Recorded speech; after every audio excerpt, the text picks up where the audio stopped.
Yo, what's up mga kapulido? Genix Motor Parts. Yo, bumibili ka ba ng sigunyal? Dapat mong malaman to mga kapulido. So, tanong muna natin kung maaari kung may problema ba to. Sir, may ingay yung makina nito? May ingay? Tahimik, di ba?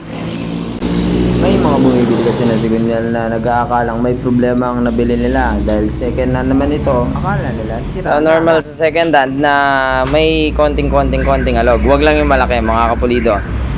So, may mga bumibili kasi ng second hand sigunyal tapos sinasabi sira na daw kapag gano'n.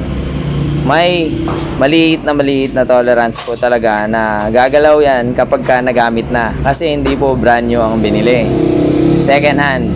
So kapag ka nagamit yan, umikot-ikot yan sa loob ng makina, magkakaroon talaga ng napakanipis na alog yan, which is normal.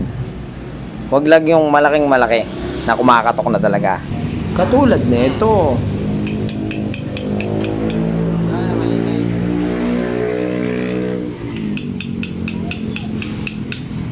So, yung iba kasi, akala kapag ganun, sira na.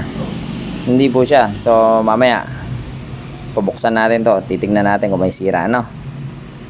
So, buksan ko mamaya.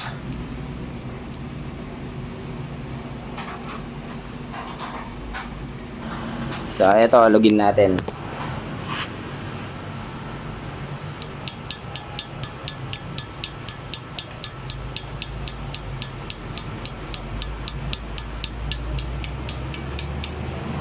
Meron nga naman, di ba? Pero tingnan natin yung loob, no, mga kapulido. So, buksan natin to. Kalasin natin.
Alright, tignan nyo. Wala namang ka-damage. Damage yan.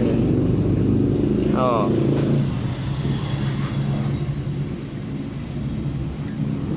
Everything is fine, mga kapulido.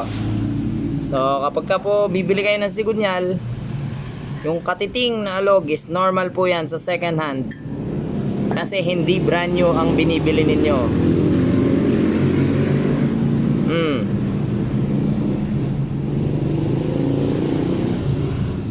Wala po issue. Sigurado kapag ka ganun lang, tahimik talaga ka dahil gamit nga lang siya. Pero ngayon nyo talang ba yung alog, bumili kayo ng brand new, di ba?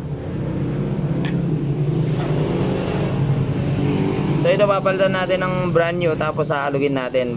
Papalitan natin ng pin na bago tapos bearing na bago pero stock rod pa rin. Magpipin 1.5 kasi si sir. Let's go! Alright, update. Ayan, nailagay na ang bagong pin, tas bagong pin bearing. Pin 1.5 pala ang pinalagay ni sir. Ayan. Subukan na natin. Ay, sorry. Subukan na natin kung ang alog. Bago na.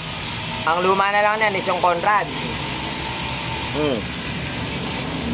Wala na, di ba mga kapulido? So yung mga ayaw ng may alog ng konting-konti dahil sa normal na pagkakagamit, bumili ng bago. So wala kayong problema. Nga lang, tiisin yung presyo. Salamat sa panonood.